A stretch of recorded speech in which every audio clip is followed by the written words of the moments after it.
Hello friends, good morning. आज हम आप लोगों के लिए एक वीडियो सीरीज प्रिपेयर करने वाले हैं जिसके अंदर हम लोग एक दूसरे के साथ क्वेश्चन एंड आंसर करेंगे। मेरा किरदार यानी अंजलि पटेल का होगा इंटरव्यूअर का, और मेरे साथ है मानव सर जिनका किरदार होगा इंटरव्यू देने आने वाले कैंडिडेट का।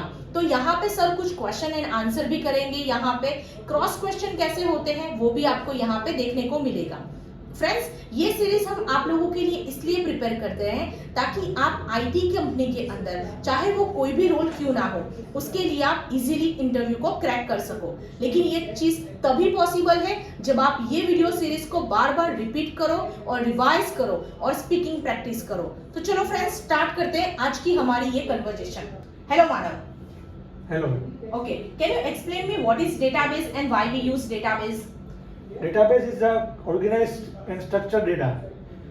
When we used to अगर हमें large amount of data store करना है तो हम यूज करेंगे डेटाबेस। जैसे कि आपके पास अमेज़न का डेटाबेस है, जैसे कि आपने लॉगिन किया, पासवर्ड डाला, ईमेल डाला, तो अगर वो मुझे डेटा स्टोर करना है तो मैं यूज करूंगा डेटाबेस का। Okay, right answer. लेकिन फ्रेंड्स, यही चीज को अगर हम लोग वहां पे इंटरव्यू में अगर रिपीट करना चाहते हैं तो ऐसा बोल सकते हैं कि database is a collection of data. आपके पास बहुत सारे डेटा है, वो एक वेल स्ट्रक्चर फॉर्मेट में होते हैं, वो जहां पे होते हैं उसे हम डेटाबेस बोलते हैं। लेकिन डेटाबेस क्यों यूज करते हैं? फॉर एग्जाम्पल, आप कहीं पे जाते हो, आपने एक पेन एंड पेपर के साथ आपने यहाँ पे डेटा को कंटेन किया था, लेकिन सडनली कुछ हो गया, आग लग गई या फिर उस पे पानी गिर गया, तो क्या होगा? वो जो डेटा है वो आपके हाथ में से चला जाएगा, यानी डेटा लॉस हो जाएगा। लेकिन वही केस के अंदर वो डेटा आपने कहीं पे स्टोर किया होगा, राइट? वो चाहे फिजिकल डेटा हो या फिर टेक्निकली आप सॉफ्ट कॉपी के फॉर्मेट में कह सकते हो।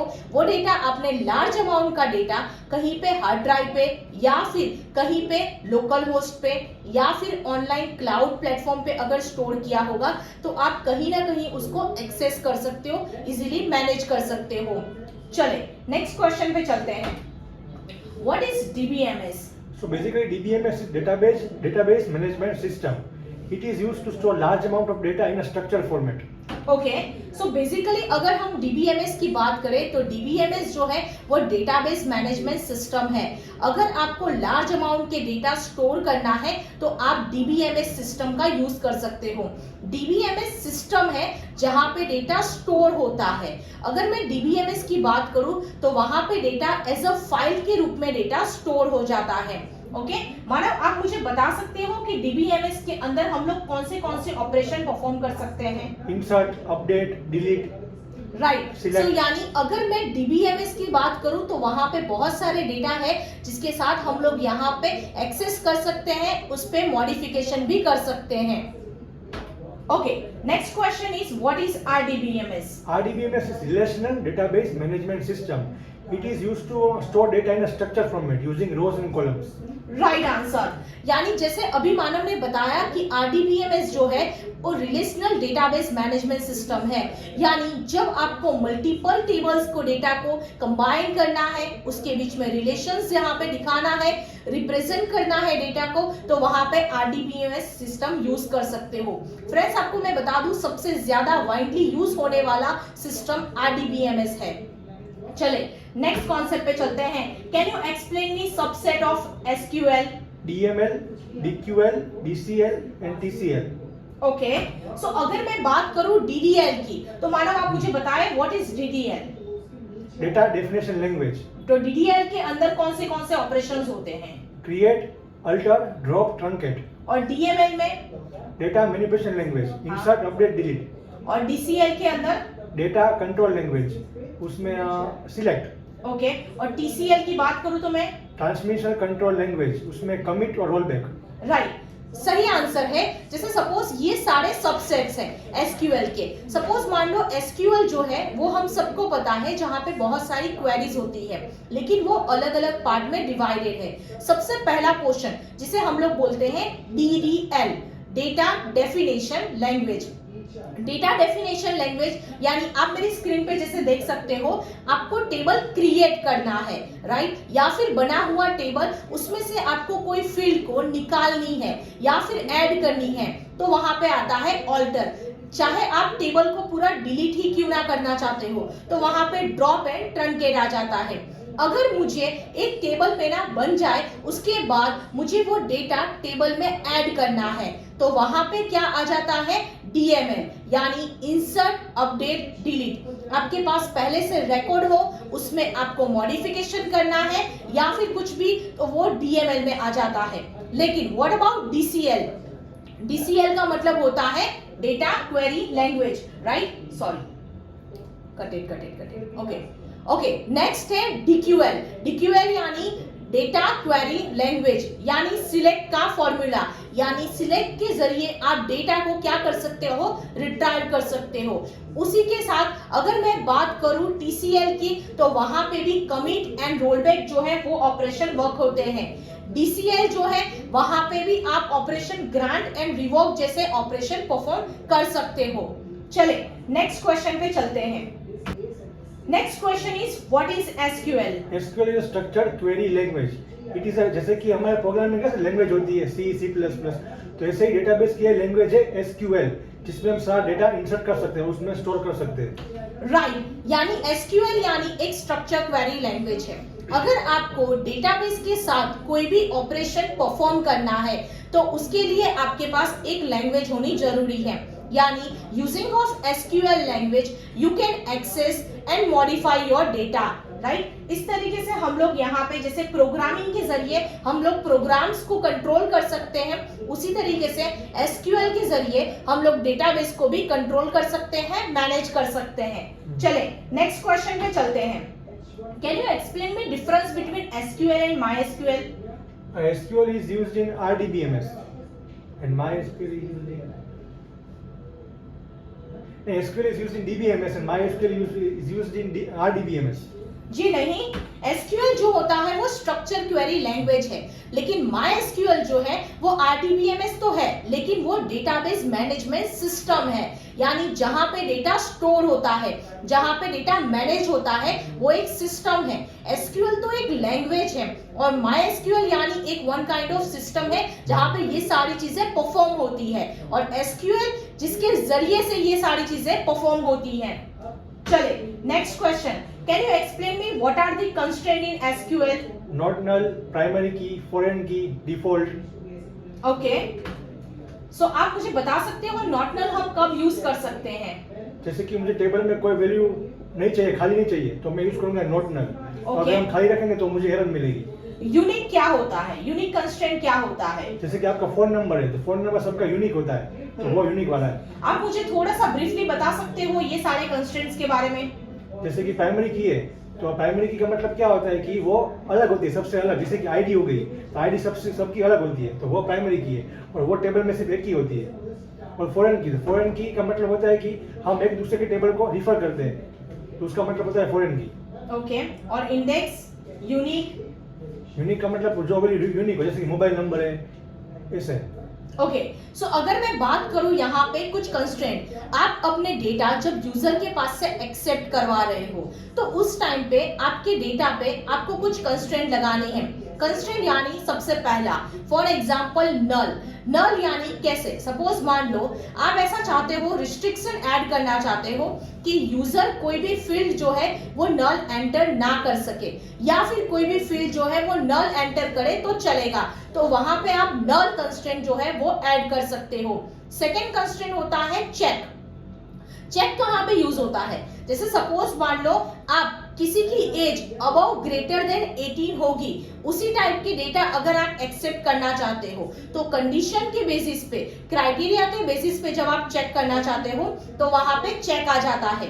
नेक्स्ट है यूनिक। यूनिक यानी जब आप डेटा यूनिकली लेना चाहते हो, यानी आप रिपीटेड डेटा एक्सेप्ट नहीं करवाना चाहते, तो वहां पे आप यूनिक कंस्ट्रेंट ऐड करते हो।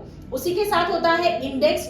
आपको हाईली फास्टली डेटा को रिट्राइव करना है तो इंडेक्स यूज करते हैं। उसी तरीके से प्राइमरी की एंड फॉरेन की, यानी रिलेशनशिप के लिए यूज करते हैं। प्राइमरी की जो आपके टेबल की यूनिक आइडेंटिफिकेशन को रिप्रेजेंट करता है, और फॉरेन की दूसरे टेबल के साथ की रिलेशनशिप डिपेंड करता है।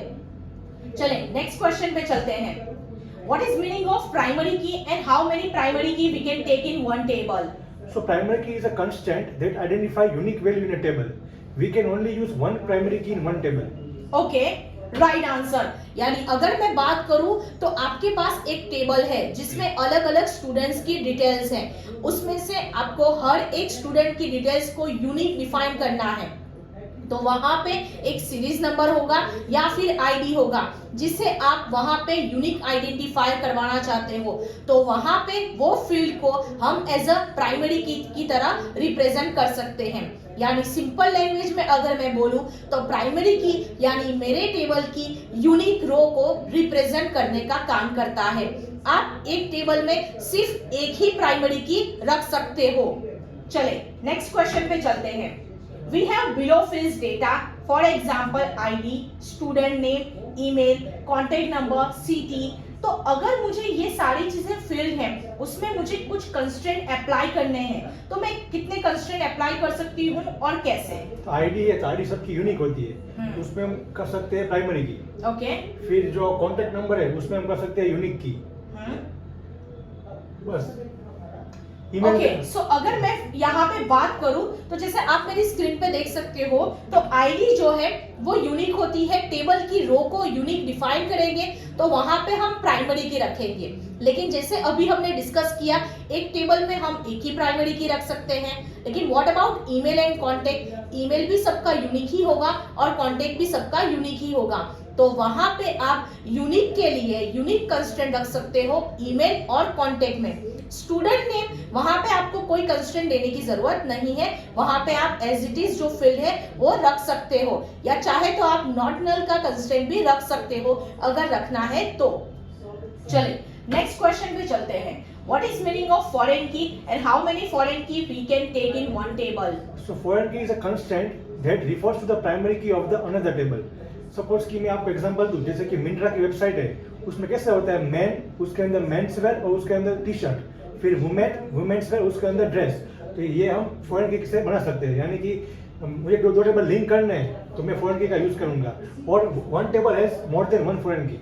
Right, correct answer. जैसे फॉरेन की अभी मानव ने बताया, तो फॉरेन की यानी अगर आपको मल्टीपल टेबल को एक दूसरे के साथ कनेक्ट करना है तो एक रिस्पेक्टिव टेबल होगा, उसकी प्राइमरी की दूसरे टेबल में जाके उसकी फॉरेन की बन सकती है। फॉर एग्जाम्पल अपने पास यहाँ पे स्टूडेंट है और स्टूडेंट के साथ एक दूसरा टेबल है कोर्सेज। तो यानी एक स्टूडेंट के अलग अलग कोर्स हो सकते हैं, तो आप वो स्टूडेंट टेबल की आईडी को कोर्स टेबल के अंदर एज अ फॉरेन की तरह यूज कर सकते हो।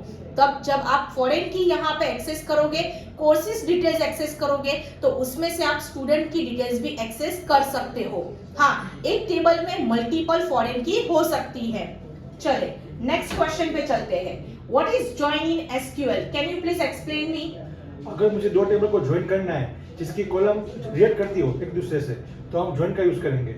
और ज्वाइन, राइट आंसर। और inner join, left join, right join, outer join, full outer join, ऐसे टाइप है ज्वाइंस के। Right answer. यानी ज्वाइन का मीनिंग ही होता है ज्वाइन करना, यानी जब आप मल्टीपल टेबल्स को ज्वाइन करना चाहते हो। फॉर एग्जाम्पल आपके पास एक ऑर्डर टेबल है और एक है प्रोडक्ट टेबल, आप ये दोनों टेबल को ज्वाइन करना चाहते हो, यानी कॉमन जो डेटा है दोनों टेबल्स के बीच में, कॉमन कॉलम के बीच में से आप उसको ज्वाइन कर सकते हो। वहां पे अलग अलग आपको ज्वाइनिंग के टाइप्स मिलते हैं, जैसे कि inner join, left join, right join और आउटर ज्वाइन। तो उस तरीके से आप ज्वाइन को रिप्रेजेंट कर सकते हो। Can you explain me difference between truncate and drop?